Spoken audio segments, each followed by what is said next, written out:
Well, hello and welcome to Growing in God, episode 16. And we're still looking at the kingdom of God, the upside down world of the kingdom of God.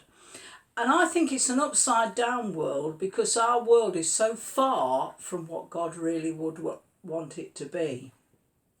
And we're looking at money, everyone's favourite topic, isn't it? Money, wealth.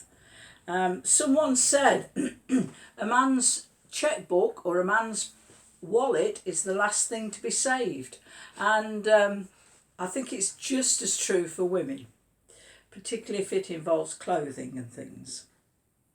But we're looking at what Jesus had to say about wealth. And strangely enough, Jesus had a lot to say about money and wealth.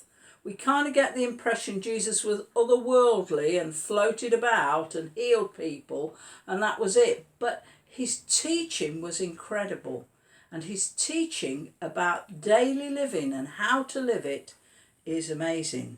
So we're going to turn in Bible to Luke chapter 12, and there's a story that Jesus told. Jesus loved to tell stories to illustrate what he was saying. And this is Luke chapter 12, and I'm going to ask Alexis, who's the prettier one of my assistants, sorry Keith, to read verses 13 to 15, please. Okay, the parable of the rich fool. Someone in the crowd said to him, "Teacher, tell my brother to divide the inheritance with me." Jesus replied, "Man, who appointed me a judge or an arbiter between you?" Then he said to them, "Watch out, be on your guard against all kinds of greed. Life does not consist in an abundance of possessions." That's right. And Jesus here was warning us not about having money. You notice he didn't say, "Oh, make sure you don't have any money." He actually said to them, guard against every kind of greed. And you know, greed is an attitude. And I've said on previous recordings, God is really working on me, on my attitudes. And this is another of those attitudes. I could have £1 million and not be greedy. I could have £200 and not be greedy. But the opposite is also true. I could have £1 million and it would never be enough. I could have £200 and it would never be enough. It's attitude too, not the money itself. So Jesus tells a story, and this is the story he told them. I'm going to ask Alexis if she'll read verses 16 to 21, please. And he told them this parable. The ground of a certain rich man yielded an abundant harvest. He thought to himself, "What shall I do? I have no place to store my crops." Then he said, "This is what I'll do. I will tear down my barns and build bigger ones, and there I will store my surplus grain. And I'll say to myself, you have plenty of grain laid up for many years. Take life easy, eat, drink, and be merry." But God said to him, "You fool, this very night your life will be demanded from you. Then you will get what you have prepared for yourself." Wow. Jesus tells a story, and the rich man was already rich. He'd already got plenty of money. And he sows his fields, and he realises it's going to be bumper harvest. And sometimes the farmers will say, "Wow, it's a bumper yield this year," or "It's a good harvest this year, the quality's fantastic." And this man realised, he was a good farmer, he realised, and he said, "I'm going to have more than I need." And then this was his action and attitude. I'm going to have more than I need. So, what will I do? Well, his attitude was, I'll pull down my barns, I'll build bigger, and I'll accumulate even more. I'll sit back and I'll say to myself, "You've enough stored up for many years to come. Take it easy, eat, drink and be merry. So what was wrong with that? Well, what was wrong with that was no consideration for those round and about that hadn't got. No consideration for those who were maybe starving or hungry. And Jesus here is pointing out that God expects his people to be those who share their abundance, those who share in the needs of others. There's an old saying that you can't take it with you when you go, and things like there are no pockets in a shroud.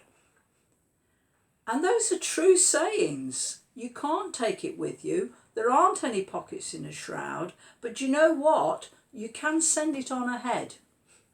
You can send it on ahead because God counts up our righteous deeds and there are rewards for our righteous deeds. And they will be eternal rewards. In other words, they'll be rewards that last forever. The rewards we get here on earth, we can put in our pockets, and as Haggai says, we end up putting them sometimes in pockets with holes, and it just falls through. Eat, drink and be merry just falls through. But to care for those that God cares for, you see, it's important to remember as Christians that God's heart is for the widow, the orphan, and the old version said the alien in our land, which always amuses me in case E.T. turns up. But it's those who are foreigners in our land.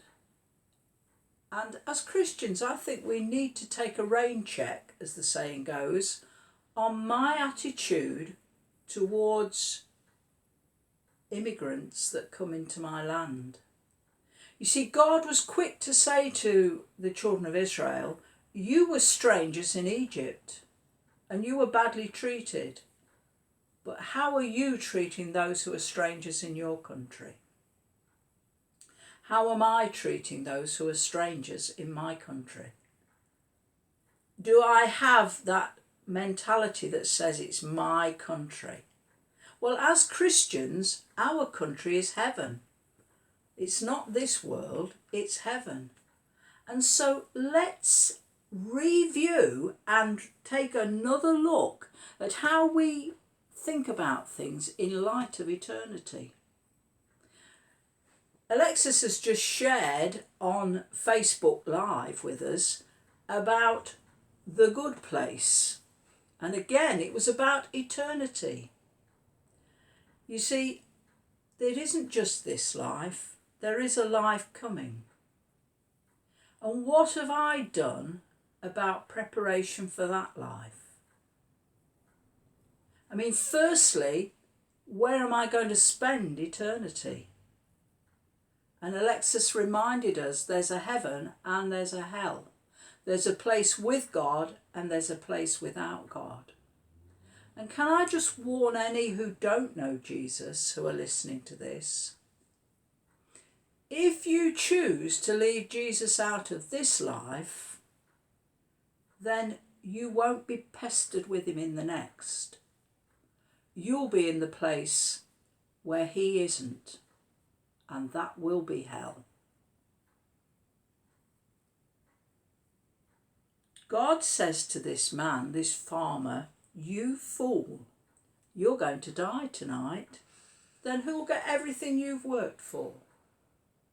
You don't take it with you. There's an old joke, and I will tell it, and it was told me as a Yorkshire farmer. That's probably because we were living in Yorkshire at the time. And the old farmer died, but on his deathbed, he said to his two sons, all I'm asking is that when they bury me, they buries £100,000 with me. And the elder son said, yes, father. And the younger son kind of gulped and thought, well, he'll never go through with it. Okay. So when the old man's being buried, The younger son sidles up to the older son and he says, they didn't do it, did they? They hadn't put 100,000 in the coffin. And the older son said, yes, I have. And he said, well, what a waste. He said, oh, well, I just hope they'll cash the cheque in heaven. So you see, it's a different system. It's a different system. And, you know, this man was a fool. He thought he was taking it with him, but he was going to die that night.